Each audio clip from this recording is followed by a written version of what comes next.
У 25 выпускников Сухумского художественного училища сегодня важный день – защита дипломных работ. 4 года учебы позади, а это значит самое время показать, чему они научились у своих именитых преподавателей. Картины выполнены в разных стилях – портреты и пейзажи, различные скульптуры, авторские и национальные костюмы, над которыми молодые художники работали в течение нескольких месяцев. Все это было представлено на суд экзаменационной комиссии – художников, скульпторов, дизайнеров и искусствоведов.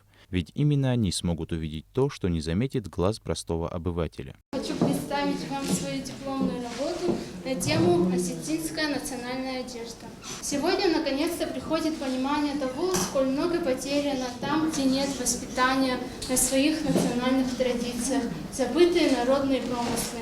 Многие дети плохо знают свои традиции, обычаи своего народа. Я считаю, что нужно восстанавливать прерванную связь времен, возрождать духовные ценности, уважительное отношение к предкам.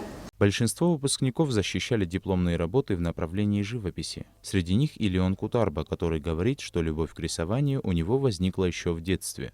А начинало все с рисунков природы, домашних животных и апацхи, которая стояла во дворе. Поступил в художественное училище Леон по собственному желанию, а сегодня он уже выпускник. В дипломной работе я изобразил себя в жанре автопортрета. Эта работа очень знаковая для меня не потому, что это оценка именно для дипломной, эта картина всю жизнь останется со мной, и она для меня будет очень ценная. Даже если там были некие погрешности, либо какие-то ошибки, меня это в принципе не волнует. Для меня самое главное чувство и передача эмоций этой картины. Выпускник Ахра Абрандзе подготовил к защите весьма интересную картину. По словам членов комиссии, в ней он выразил недосказанность, намеки и загадочность. Хорошая работа для начинающего художника-символиста, такова их оценка. А молодой мастер кисти хочет совершенствовать свое мастерство и продолжить учебу. Своя дипломная работа, я работаю примерно месяц. Это тяжеловато было, на самом деле. Надо было сделать так, что и окружение, и сам человек вписались очень хорошо. Это было тяжело сделать. Хотел изобразить самокопание человека. Вот просто ушел человек в себя и думает, а живет он правильно, что делать дальше.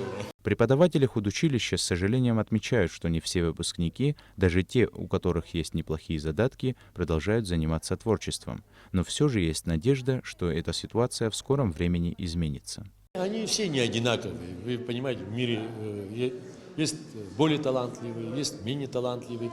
Есть тот, кто талант имеет, но усидчивости не проявляет. Занимать свое место в изобразительном искусстве, не только в изобразительном искусстве, это не так просто. Многие занимаются имитацией творчества, но до глубины, до сущности, до божественного, как обычно любит говорить, до гениальности дойти, конечно, порой одной жизни не хватит. Природа нам дает, а мы, учителя, не только учим делать так, как мы умеем.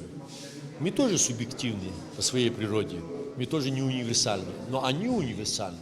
Очередные талантливые выпускники Сухумского художественного училища показали хорошие результаты, и можно с уверенностью сказать, что в плане развития искусства у Абхазии есть перспективное будущее. Саид Жарсаля, Эльдар Дамиров, Абхазское телевидение.